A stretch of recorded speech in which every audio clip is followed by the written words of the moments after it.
with Martina. நல்லா இருக்கீங்களா? Egg 65 அததான் இன்னைக்கு நம்ம பண்ண போறோம்.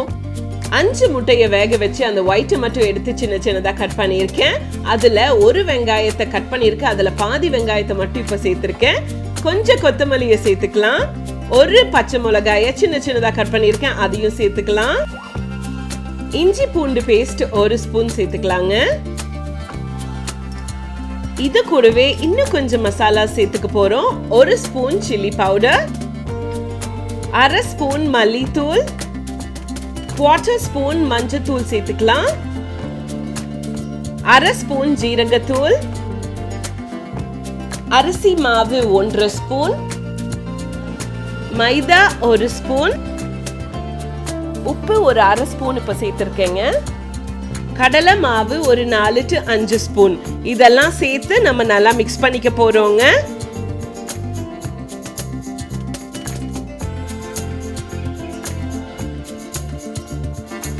மசாலாஸ் எல்லாம் நல்லா மிக்ஸ் பண்ணியாச்சு. இந்த நேரத்துல கொஞ்சமா தண்ணி சேர்த்து நல்லா மிக்ஸ் பண்ணிக்கலாம்.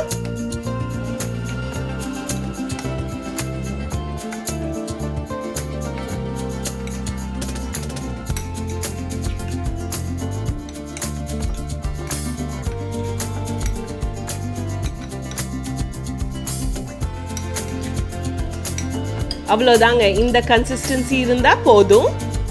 ஸ்டவ் ஆன் பண்ணிக்கலாங்க. ஒரு சின்ன கடாய் வச்சிருக்கேன். கடாய் சூடாயிடுச்சு. எண்ணெயை இப்போ சேர்த்துக்கிறேன். எண்ணெய் சூடாயிடுச்சுங்க. இப்போ கொஞ்சம் கொஞ்சமா எடுத்து இப்படி சேர்த்துக்கோங்க. சீக்கிரம் குக் ஆயிருங்க. ஸோ டர்ன் பண்ணி குக் பண்ணிக்கலாம். என்ன மாதிரி நல்லா கருக விடாதீங்க. இந்த ஸ்நாக் இது வரைக்கும் ட்ரை பண்ணலன்னா கண்டிப்பா நீங்க ட்ரை பண்ணணும். ஏன்னா உங்க குட்டீஸோட ஃபேவரட்டா மாறிடும். ஸ்டவ் ஆன் பண்ணி ஒரு பேன் வச்சுக்கலாங்க. அதான் ரெடி ஆயிடுச்சுல்ல, அப்ப ஏன் மறுபடியும் பேன் வச்சிட்டு இருக்க அப்படின்னு கேக்குறீங்களா? வெயிட் அண்ட் வாட்சுங்க. கொஞ்சமா எண்ணெயை சேர்த்துக்கலாம். நான் ஆல்ரெடி அந்த ஃப்ரை பண்ண எண்ணெயை தான் நான் சேர்த்திருக்கேங்க. முட்டையை மிக்ஸ் பண்ணும்போது பாதி வெங்காயத்தை சேர்த்து பாதி எடுத்து வச்சிருந்தேன் இல்லையா, அந்த பாதியை தான் நான் இப்போ சேர்த்திருக்கேன். நல்லா ஃப்ரை பண்ணிக்கோங்க. 2 பச்சை மிளகாயை நான் ஸ்லிட் பண்ணி இப்போ சேர்த்திருக்கேங்க.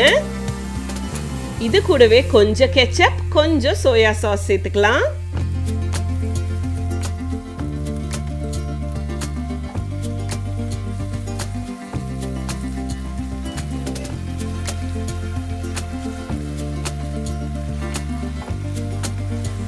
சாஸ் ரெடி ஆயிடுச்சு. இப்போ 65 நம்ம சேர்த்துக்கிறோம். எதுக்கு இந்த சாஸ் அப்படின்னு கேக்குறீங்களா? இன்னும் டேஸ்டியா இருக்கட்டுமே அப்படின்தாங்க. ஸோ நீங்களும் இதை ட்ரை பண்ணி என்ஜாய் பண்ணுங்க.